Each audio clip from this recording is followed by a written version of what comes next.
ہم پڑھتے بھی ہیں, ٹیم اس کو باقاعدہ کمپائل بھی کرتی ہے, ہمیں فلٹر بھی کرنا پڑتا ہے, پھر ہم سیگریگیٹ بھی کرتے ہیں, پھر ہم ٹاپک کے مطابق سوالات شامل بھی کرتے ہیں.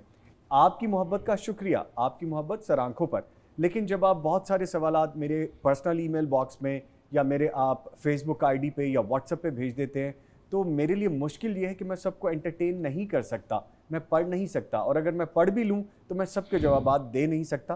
اسی طرح بھٹی صاحب کے ساتھ بھی یہی معاملہ ہے, لیکن ہم کوشش کرتے ہیں کہ اپنی ٹیم کو فارورڈ کرتے رہیں اور پھر آپ کے سوالات کے جوابات شامل کرتے رہیں.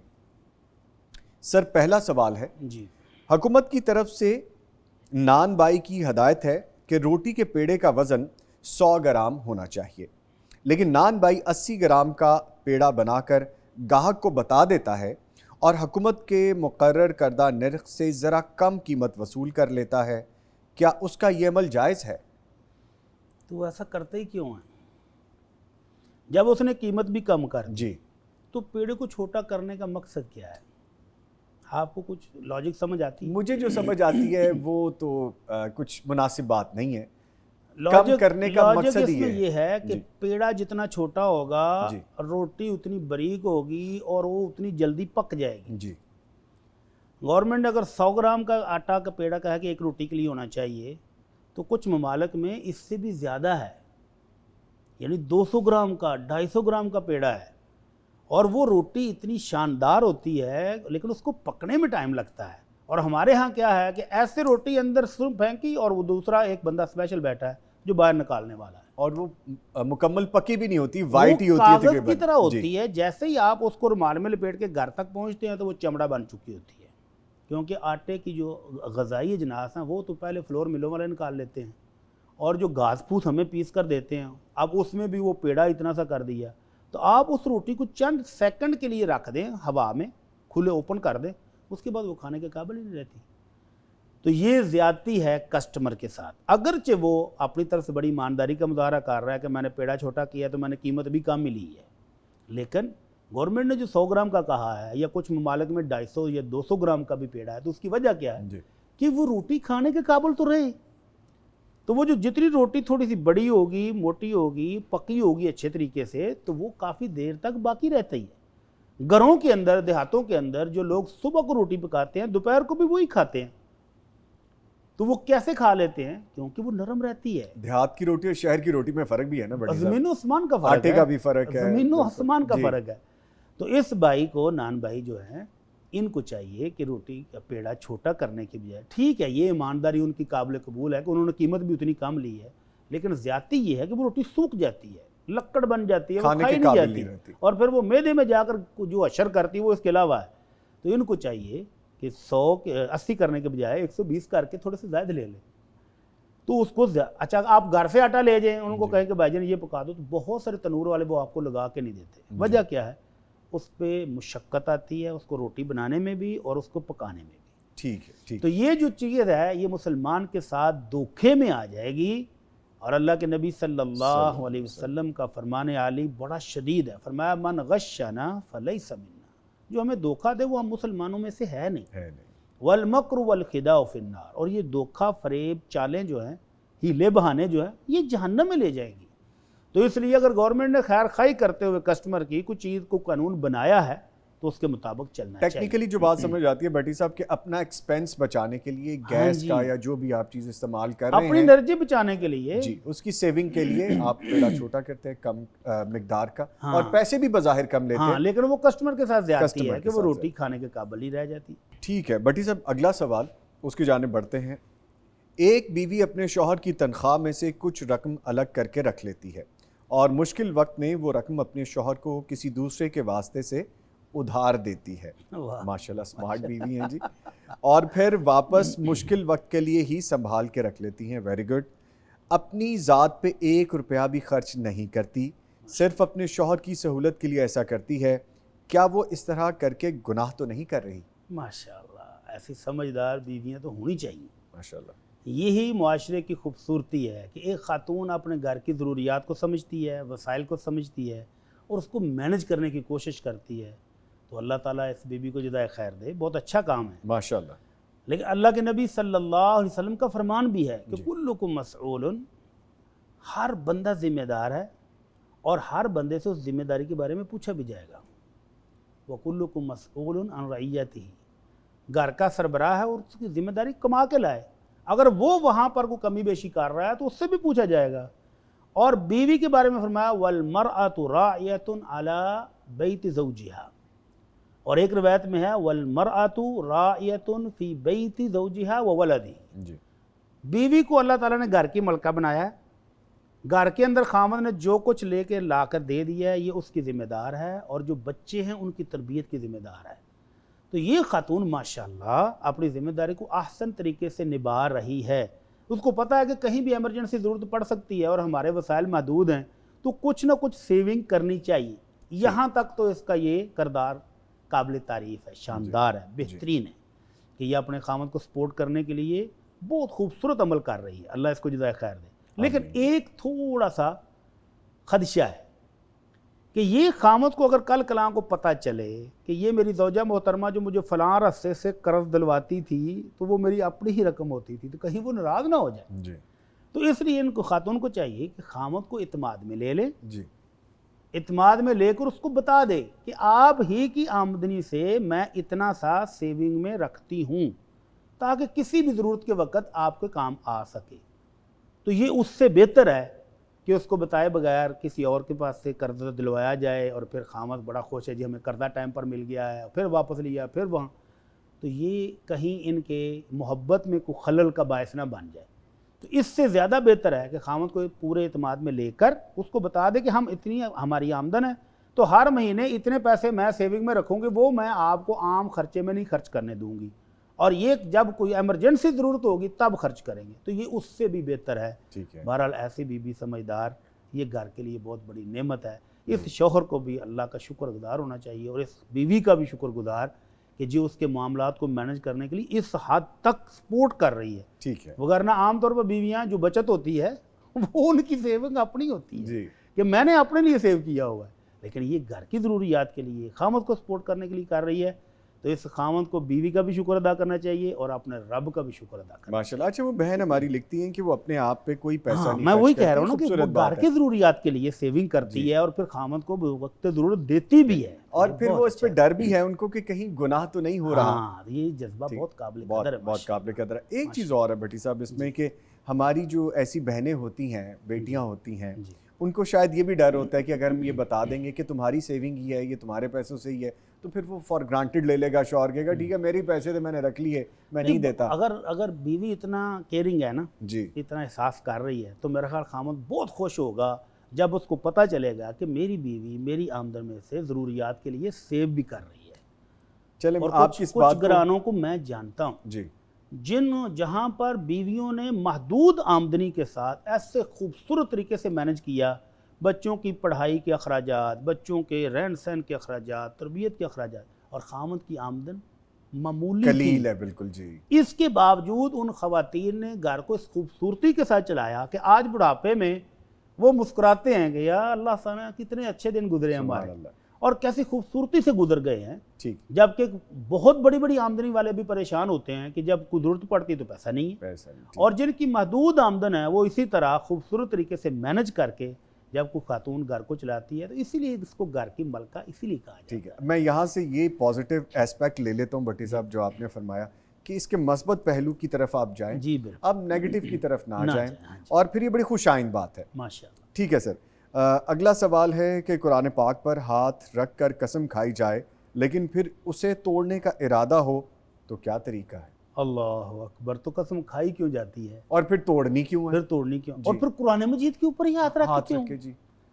تو قرآن مجید کے اوپر ہاتھ رکھنے کا مطلب یہ ہوتا ہے کہ آپ اپنی قسم کو مزید پکا کر رہے ہیں. یا بعض لوگ کہتے ہیں جی مسجد میں آ کر ہم قسم لیں گے. جی. تو مسجد میں کیوں جاتے ہیں؟ تاکہ قسم دینے والا بھی کچھ خدا کا خوف کرے گا, ڈرے گا, جھوٹی قسم نہیں دے گا. اور اللہ کے نبی صلی اللہ علیہ وسلم کا ایک فرمان مجھے یاد آ رہا ہے کہ وہ قسم جو ممبر کے پاس کھڑے ہو کر مسجد میں دی جائے, وہ اگر جھوٹی قسم ہوگی تو اس کا گناہ بہت زیادہ ہوگا. تو گویا قرآن مجید پر ہاتھ رکھ کے یا مسجد میں جا کر یا ممبر کے پاس یا مسجد نبوی میں یا بیت اللہ میں اگر کوئی بندہ قسم دیتا ہے تو اس کا ثواب یا گناہ بھی اتنا ہی بڑھ جائے گا. تو اب اس کو توڑنا بلا وجہ, جی. اگر تو بلا وجہ ہے تو بہت بڑا گناہ ہے, لیکن اگر گناہ اگر غلط قسم ہی غلط اٹھا بیٹھا تھا, غلطی ہو گئی جی میں نے جھوٹی قسم دے دی, پھر تو توڑنا چاہیے. اور اگر یہ محسوس ہوا کہ جس بات پر میں نے قسم اٹھائی تھی وہ کام کرنا زیادہ بہتر تھا, تو اللہ کے نبی صلی اللہ علیہ وسلم نے خود حکم دیا ہے کہ اگر کوئی بندہ قسم اٹھا لے کہ میں یہ کام نہیں کروں گا, اور پھر احساس ہو کہ یار یہ کام کرنا بہتر تھا, تو پھر وہ قسم کو توڑ دے. ٹھیک ہے. اور قسم توڑنے کا طریقہ کیا ہے کہ اس کو توڑ دے اور وہ کام جو رکا ہوا تھا اس کو کر لے اور ساتھ کفارہ دے. تو اللہ رب العزت فرماتے ہیں لا یؤاخذکم اللہ باللغو فی ایمانکم, یہ جو آپ بار بار زبان پر چڑھا اللہ کی قسم اللہ کی قسم, اور عرب کہتے ہیں لا واللہ لا باللہ, تو یہ جو زبان پر چڑھی ہوئی قسمیں اس پر تو اللہ مؤاخذہ نہیں کرتا, وہ مہربان ویسے ہی معاف کر دیتا ہے. لیکن وہ جو قسم جنہوں نے پورے پار نال جی جی جی پورے یقین کے ساتھ اگلے بندے کو یقین دلانے کے لیے پورے اہتمام کے ساتھ قسم اٹھائی جائے تو اس کا کفارہ ہے. اور ایسی قسموں کے بارے میں اللہ تعالیٰ کہتے ہیں وَاحْفَظُوا أَيْمَانَكُمْ, اپنی قسموں کی حفاظت بھی کرو. اگر پورے اہتمام کے ساتھ کسی مسئلے میں قسم اٹھائی ہے تو اس کا برہم بھی رکھنا ہے, ایسے نہیں توڑ دینی. لیکن اگر توڑنی پڑ جائے یا توڑ دی جائے اس کا کفارہ ہے 10 مسکینوں کو کھانا کھلائے, او کسوتہن, یا ان کو لباس دے دے, او تحریر رقبہ, یا ایک غلام آزاد کر دے. 3 کام ہیں, 10 مسکینوں کو کھانا درمیانے درجے کے جو خود کھاتے ہیں, یا ان کو لباس, یا ایک غلام. اور اگر یہ تینوں کام نہ کر سکے تو 3 روزے رکھ لے. ٹھیک ہے. اور یہ 4 چیزیں ہو گئی. یہ کس کے لیے ہیں؟ جو قسم توڑ بیٹھے یا جس کو توڑنے کی ضرورت پیش آ جائے. تو توڑنے کا طریقہ یہی ہے کہ جس کام کے لیے قسم کھائی تھی کہ میں نہیں کروں گا وہ اس کو کر لے, اور ساتھ یہ کفارہ ادا کر دے. جو کھانے کا آپ نے ذکر کیا, ایک وقت کا کھانا, ایک وقت کا کھانا درمیانے درجے. ٹھیک ہے. دوسرا بٹی صاحب ایسا بھی تو ہمارے معاشرے میں, سب معاشروں میں نے دیکھا ہے, ڈفرینٹ جگہ ہم جاتے بھی ہیں, پاکستان سے باہر بھی ہم دیکھتے, کچھ پریشرائز کر کے بھی قسمیں لے لی جاتی ہیں. بندہ جی جی بندہ وہ قسم نہیں اٹھانا چاہ رہا, لیکن میں کہتا ہوں نہیں تم یہ کرو, یا فلانا کہتا ہے تم یہ کھاؤ نا قسم, تو وہ اس بیچارے پہ وہ وزن آئے گا سارا. اس کو قسم کھانے کے بعد مجبور کیا گناہگار وہ بھی ہوں گے. اور یہ اگر اس کو پتہ ہے کہ میں نے جھوٹی قسم اٹھائی ہے تو یہ فوری اس کا کفارہ دے دے. یہ دونوں طرف سے بہرحال کفارہ دینا پڑے. ٹھیک ہے. بٹی صاحب اگلا کویسچن ہے کہ ایک لڑکا اور لڑکی فون پر اللہ کو ضامن بنا کر خود ہی نکاح کر لیتے ہیں. واہ کیا بات ہے. حق مہر بھی نہیں, گواہ بھی نہیں, اور نکاح پڑھانے والا مولوی بھی نہیں. واہ کیا بات ہے. اور پھر چند روز بعد وہ اپنی منکوحہ کو رخصتی سے پہلے ہی 3 بار کہہ دیتا ہے تم آزاد ہو. یہ اس کا رزلٹ ہے. اس نکاح اور آزادی کا کیا حکم ہے؟ تو گویا یہ شادی آن لائن ہوئی ہے, جی. والدین شامل نہیں, عزیز و اقارب بھی شامل نہیں, اور حتیٰ کہ نکاح خواں کو بھی ضامنت نہیں دی گئی. لیکن نظامی بھائی جس ہستی کو درمیان میں شامل کیا ہے جی اللہ رب العالمین کو ضامن بنا لیا ہے, اور اس مالک نے انسانوں کو کھلا نہیں چھوڑا کہ جو جی میں آئے کرو, جیسے جی میں آئے کرو. نہیں, اس مالک نے آسمان سے اپنے مصطفیٰ صلی اللہ علیہ وسلم کو تعلیمات بھیجیں, اور مصطفیٰ جو ہمارے پیر و مرشد ہیں صلی اللہ علیہ وسلم, انہوں نے تعلیمات ہم تک پہنچائی ہیں کہ شادی بیاہ وہ گڈا گڈی کا کھیل نہیں ہے جہاں چاہا جوڑ لیا جہاں چاہا توڑ دیا. ایسا نہیں ہے. تعلیم کیا ہے کہ لا نکاح الا بولی, بچی کی شادی اس کا والد, اس کا سرپرست اپنی ذمہ داری میں کرے گا. اور فرمایا ایما امرأۃ نکحت بغیر اذن ولیہا فنکاحھا باطل باطل باطل. 3 مرتبہ آپ کی زبان مبارک سے نکلا کہ جس خاتون نے اپنی شادی اپنے ولی کی اجازت کے بغیر کی اس کا نکاح باطل ہے باطل ہے باطل ہے. تو یہ تعلیمات تھیں. فائدہ کیا ہے کہ بچی کی, بیٹی کی, بہن کی شادی والد بھائی سرپرست کرے گا تو وہ بیک بھی تو کرے گا نا. جب معاملات خراب ہونے لگیں گے وہ سدھارے گا بھی, وہ نصیحت بھی کرے گا, وہ ان کو آ کر تعلیم بھی دے گا, ان کا سہارا بھی بنے گا. اور جو شادی آن لائن ہے تو آن لائن کانٹریکٹ جب چاہے کینسل کر دو, جیسے سوال میں ہے اس کا انجام برا. اور یہ سوال کافی وزنی بھی پڑ رہا ہے. ہاں جی بہت وزنی بھی ہے. جی. تو اب حکم کیا ہے اس نکاح کا؟ پہلی بات تو یہ ہے کہ یہ نکاح ہی نہیں ہے. تو جب نکاح ہی نہیں ہوا تو طلاق کی ضرورت کب ہے؟ تو ان دونوں کو توبہ کرنی چاہیے اللہ سے کہ انہوں نے ایک غلط کام کیا ہے. اس پر یہ اللہ سے توبہ کریں اور پھر اسلامی طریقے کے مطابق اگر دوبارہ ان کا ارادہ ہے تو نکاح کر لیں، ورنہ دونوں آزاد ہیں، ابھی تک ان کا نکاح ہے ہی نہیں، سرے سے جہاں نہیں مرضی جا کر کر لیں۔ ٹھیک ہے، ہاں جی، ٹھیک ہے بھٹی صاحب، یہاں پہ ہی ہمیں رکنا پڑے گا کیونکہ وقت بالکل ختم ہو گیا ہے اس سیگمنٹ کا، لیکن ایک چیز ہے جلدی سے آپ نے بتا دینی ہے۔ مجھے بڑے لوگوں نے کہا کہ بھٹی صاحب سے جب بھی سوال کریں تو فوراً کہتے ہیں استغفر اللہ استغفر اللہ، تو بھٹی صاحب اور ہمیں کیا کہنا چاہیے اگر کوئی غیر معقول بات ہو؟ اگر اچھی بات ہو، جیسے کہ وہ آپ نے کہا کہ بہن نے پورے گھر کے مینج کیا ہوا، تو ہم نے کہا الحمدللہ ماشاءاللہ کہا ہے، تو استغفر اللہ اس وقت کہتے ہیں جب اللہ اور اس کے رسول کی تعلیمات کا مذاق اڑایا جا رہا ہو، ان کی خلاف ورزی کی جا رہی ہو، تو اس وقت استغفر اللہ ہم اس لیے کہتے ہیں کہ اللہ تعالیٰ ہمیں معاف فرمائے کہ ہمارے معاشرے میں ہو کیا رہا ہے۔ ٹھیک ہے، ٹھیک ہے، اور اگر کوئی خوبی، کوئی اچھی بات ہو تو پھر ماشاءاللہ الحمدللہ بھی ہم کہتے ہیں۔ جیسے آج کے سوال میں بھی تھا کہ ایک بہن نے گھر کو کتنی خوبصورتی سے مینج کیا ہوا ہے، تو ہم نے ان کو دعائیں بھی دیں، الحمدللہ بھی کہا، ماشاءاللہ بھی کہا۔ تو جب اللہ اور اس کے دین کا مذاق اڑایا جا رہا ہوگا، اسلامی تعلیمات سے انحراف ہوگا، تو وہاں انا للہ و انا الیہ راجعون اور استغفر اللہ ہی پڑھنا بنتا ہے۔ ٹھیک ہے بھٹی صاحب، تھینک یو، بہت شکریہ، سبحان اللہ، جزاک اللہ، ماشاء اللہ، اور غیر معقول بات پہ انا للہ استغفر اللہ۔ ٹھیک، لیں جی، اس کے ساتھ ہی میں شکریہ ادا کروں گا، میرے ساتھ موجود رہے قاری محمد طلحہ صاحب، معروف قاری ہیں، سر آپ کے آنے کا شکریہ قاری صاحب۔ ان کے ساتھ موجود رہے مفتی مولانا محمد اجمل بھٹی صاحب، فاضل مدینہ یونیورسٹی، سر آپ کے بھی آنے کا بہت شکریہ۔ باقی جب آپ جائیں اور جامن کے پیڑ جب زیادہ بن جائیں تو پھر وہ فریش پھل بھی چاہیے۔ وہ ظاہر ہے، جب وہ دیکھتے ہیں نا آپ نہر کے کنارے وہ رکھے ٹوکری رکھ کے بیٹھے ہوتے ہیں، تو جب یہ بھی بڑے ہوں گے، جامن لگیں گے، تو یہ ظاہر کھانے کو ملیں گے انشاءاللہ۔